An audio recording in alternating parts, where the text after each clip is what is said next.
This week, we remember the murderous attack on commuters. It happened 30 years ago. It's known as the Long Island Railroad Massacre.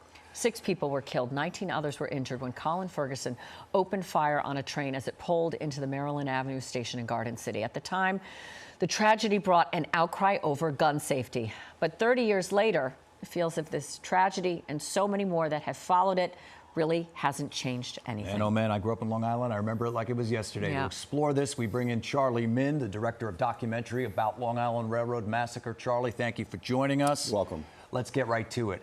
What was the process of creating this documentary? Well, I did it at the 20-year anniversary. So I grew up on Long Island like you, John, and I grew up 10 minutes from the tragedy. I'll never forget that night. I was thinking about going to the Islander game that night. Wow. I mean, we all felt it so heavily, whether you rode an LIRR train or you used another commuter railroad or just being a New Yorker, you really felt this. Yeah, I mean, at the time, we didn't see mass shootings like we see today. Now we average about 2 per day. And I lost a high school classmate that day from Herrick's High School, Mi Kyung Kim, a fellow Korean, 27 years old from New Hyde Park. I mean, this is, after 9/11 for New York, this is top 5 all-time. Absolutely. Right. Yeah. You spoke with families directly impacted. Tell us about that. Yeah, I mean, Carolyn McCarthy, Joyce Garicki, Lisa Combati, I mean, you name it. They're all in the documentary. It's on Amazon Prime now, along with 30 other films that I made about victims. It's 30 years ago, but obviously we're talking about the fact that the themes are still so very present today. What are the things that came out of this that you felt were most significant? Well, again, Carolyn McCarthy, I can't say enough about her. I mean, she became the gun lady in Congress. She just retired, and well, a few years ago, and she's a fighter. I mean, she's going through cancer right now. She's about 80 years old, and my hat's off to her to fight.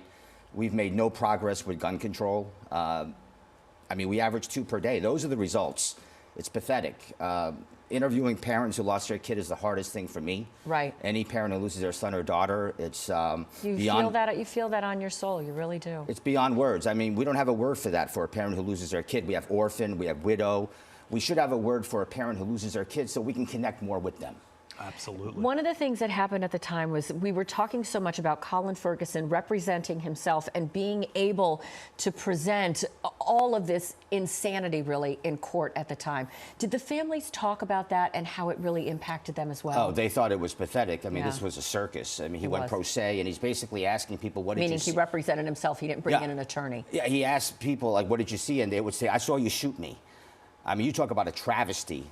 What a joke to the system. They were really felt like they had to just relive this and forced to endure another level of hell. And the Parkland victims just did that in Florida. Yeah. So we have to do something about this system where parents are getting traumatized again. Yeah, we haven't heard the name Colin Ferguson in a long time. Where is he now? Is he still alive? Is he? I believe he's at an upstate prison in New York. He did speak publicly, I believe, about a year ago. But it was just the same old crap from him. I mean, he's just a bitter man. He's the ultimate criminal.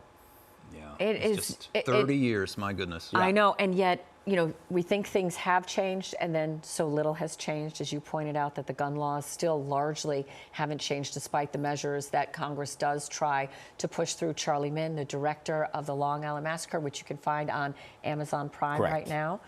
And go ahead and take a look at that. Remind yourself of what happened 30 years ago. Thank you so much. And you can watch that Long Island Railroad Massacre on Amazon.